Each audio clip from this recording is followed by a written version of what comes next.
Hi friends, welcome to ink and insight. ഇന്ന് നമ്മൾ Calicut university BA English language and ലിറ്ററേച്ചറിൽ 5th സെമസ്റ്ററിൽ provide ചെയ്യുന്ന ലിറ്റററി തിയറി എന്ന ബുക്കിൽ പറഞ്ഞിട്ടുള്ള സ്ട്രക്ചറലിസം എന്ന തീമാണ് ഡിസ്കസ് ചെയ്യുന്നത്. So once more welcome back to ink and insight.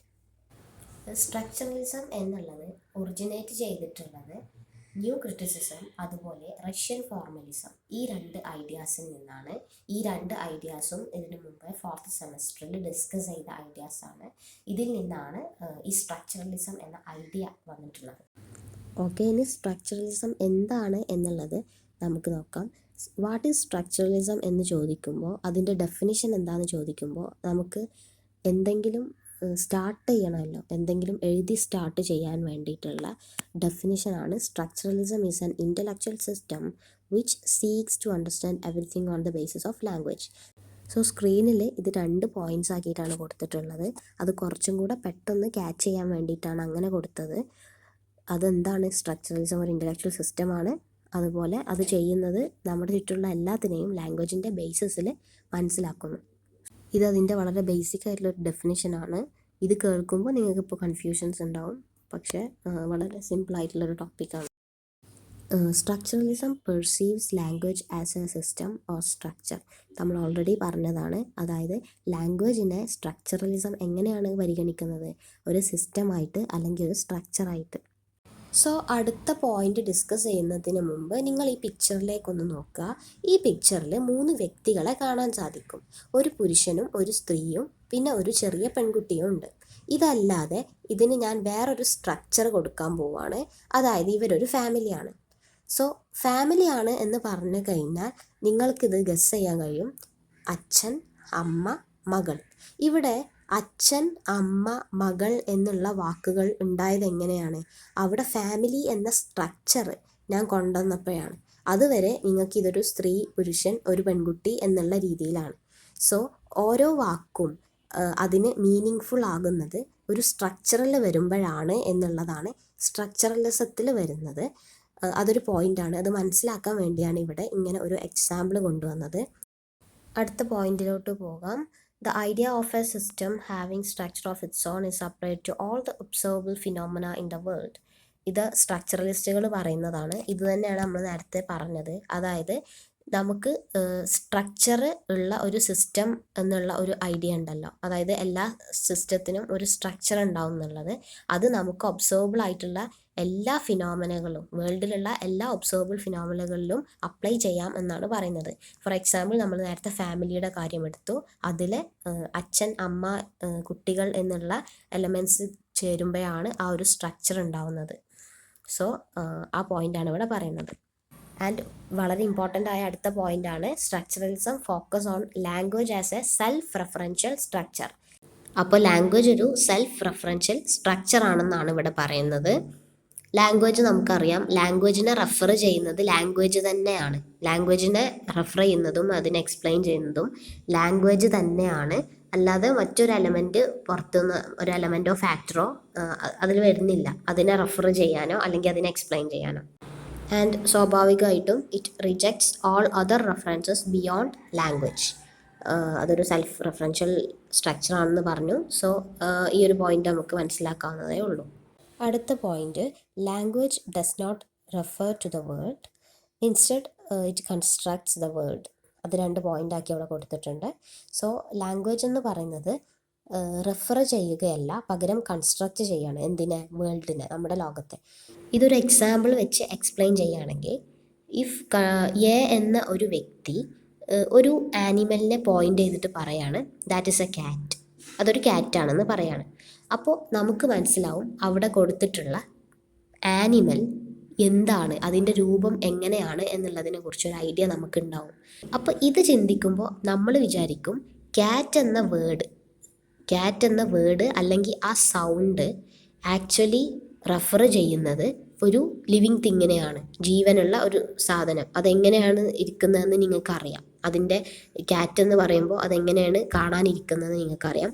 ആ ഒരു സാധനത്തെ റെഫർ ചെയ്യാനാണ് ക്യാറ്റ് എന്നുള്ള വേർഡ് ഇംഗ്ലീഷിലും അല്ലെങ്കിൽ പൂച്ച എന്ന മലയാളത്തിലും ഒക്കെ നമ്മൾ യൂസ് ചെയ്യുന്നതെന്ന് നമ്മൾ ധരിക്കും.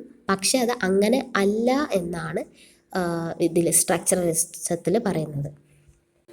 പകരം ലാംഗ്വേജ് വേൾഡിനെ കൺസ്ട്രക്റ്റ് ചെയ്യാണ് ചെയ്യുന്നത്. അപ്പോൾ അതിന് നമുക്ക് ഉദാഹരണം നോക്കാം. ഇഫ് എ എന്ന ഒരാൾ, ഓക്കെ, അത് ജസ്റ്റ് ഇഗ്നോർ ചെയ്യുക. നമുക്ക് ഇങ്ങനെ കൺസിഡർ ചെയ്യാം. നിങ്ങളുടെ ഓരോരുത്തരുടെയും അറിവിൽ നിങ്ങൾക്ക് അറിയാവുന്ന ഏതെങ്കിലും ഒരു വ്യക്തിയെ എടുക്കാം. സോ ആ വ്യക്തിക്ക് നിങ്ങൾ കൊടുത്തിട്ടുള്ള ഒരു മീനിങ് ഉണ്ടാവും, അല്ലെങ്കിൽ നിങ്ങൾ കൊടുത്ത ഒരു കൈൻഡ് ഓഫ് ഡെഫിനിഷൻ ഉണ്ടാവും. നമുക്ക് ഷൈ എന്ന വേർഡ് കൺസിഡർ ചെയ്യാം.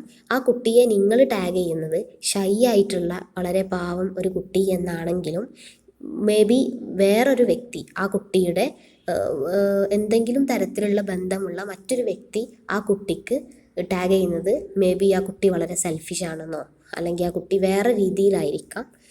സോ ഓരോ ആളുകളും അതിനെ പെർസ്പെക്റ്റീവ് അനുസരിച്ച് ടാഗ് ചെയ്യുന്നുണ്ട്. അവിടെ എന്താണ്, കൺസ്ട്രക്റ്റ് ചെയ്യാണ്. നമുക്കൊരിക്കലും ആ കുട്ടി ഇങ്ങനെയാണ് എന്ന് റിഫർ ചെയ്യാൻ കഴിയില്ല. ആ കുട്ടി സെൽഫിഷ് ആണെന്ന് റിഫർ ചെയ്യാൻ കഴിയില്ല. ആ കുട്ടി ഷൈ ആണെന്ന് റിഫർ ചെയ്യാൻ കഴിയില്ല.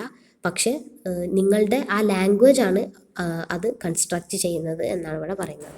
Structuralism negates the historical and cultural contextualising. Historical അതുപോലെ കൾച്ചറൽ ആയിട്ടുള്ള കോണ്ടെക്സ്ച്വലൈസിങ്ങിനെതിരെയാണ് ഈ സ്ട്രക്ചറലിസം.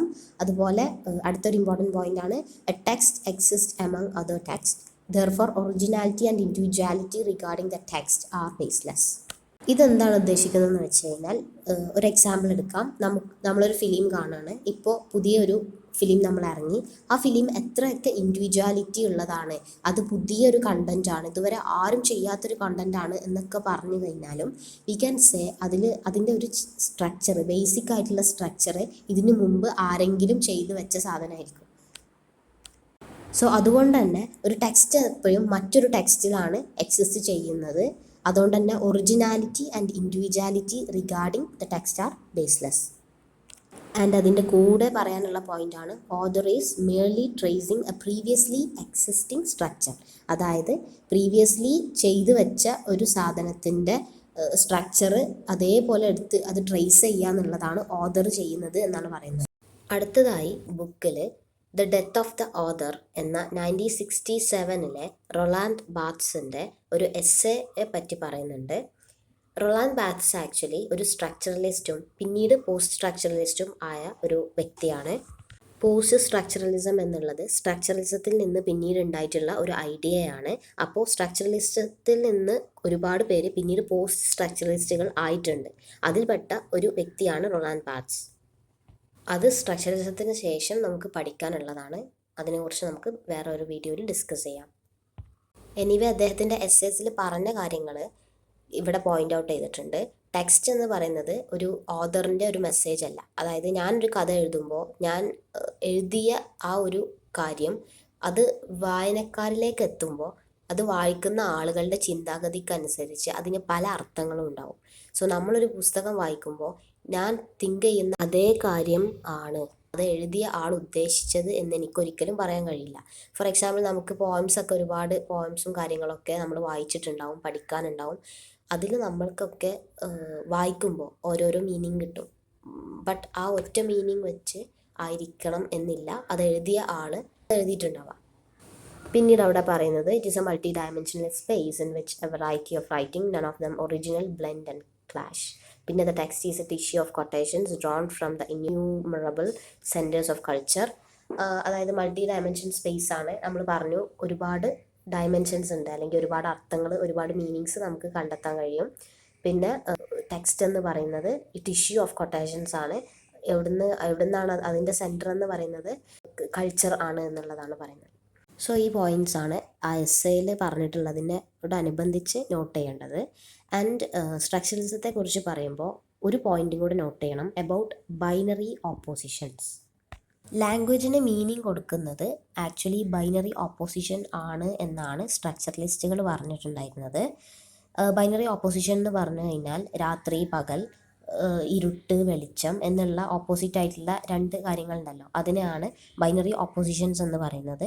അപ്പോൾ ഇതാണ് ഈ ഒരു ലാംഗ്വേജിന് മീനിങ് കൊടുക്കുന്നത് എന്ന് ഇവർ പറഞ്ഞിട്ടുണ്ടായിരുന്നു. ഫോർ എക്സാമ്പിൾ, ഇപ്പോൾ വെളിച്ചം ഉള്ളത് കൊണ്ടാണ് വെളിച്ചമുള്ളൊരവസ്ഥ ഈ വെളിച്ചമുള്ള അവസ്ഥ ഇല്ലാതാകുമ്പോഴാണ് അവിടെ ഇരുട്ടിന് പ്രസക്തി ഉണ്ടാവുന്നത്. സ്ട്രക്ചറലിസത്തിൽ ഒരുപാട് കോൺട്രിബ്യൂഷൻസ് കൊടുത്തിട്ടുള്ള ആളുകളാണ് ഇവർ 3 പേരും. ഇവരെ 3 പേരെ കുറിച്ചും ജസ്റ്റ് ഈ ഒരു ബുക്കിൽ പറയുന്നുണ്ട്. അത് നമുക്ക് സെപ്പറേറ്റ് വീഡിയോ ആയിട്ട് ചെയ്യാവുന്നതാണ്. ഇതും കൂടെ ഒന്ന് നോട്ട് ചെയ്യുക. Roman Jakobson concept of binary opposition കൊണ്ടുവന്നു. നോം ചോംസ്കിയുടെ surface structure and deep structure. Surface structure എന്നത് വേർഡ്സ് അല്ലെങ്കിൽ സൗണ്ടാണ് നമ്മൾ യൂസ് ചെയ്യുന്ന ഓരോ സെൻറ്റൻസിലും. അതുപോലെ ഡീപ്പ് സ്ട്രക്ചർ എന്ന് പറയുന്നത് അതിൻ്റെ അണ്ടർലൈങ് സ്ട്രക്ചർ, ലാംഗ്വേജിലുള്ള അതിൻ്റെ അണ്ടർലൈങ് ആയിട്ടുള്ള സ്ട്രക്ചറാണ് ഡീപ്പ് സ്ട്രക്ചർ എന്ന് പറയുന്നത്. AJ ഗ്രേമേഴ്സിൻ്റെ 3 പെയർ തിയറി കൂടെ ഉണ്ട്.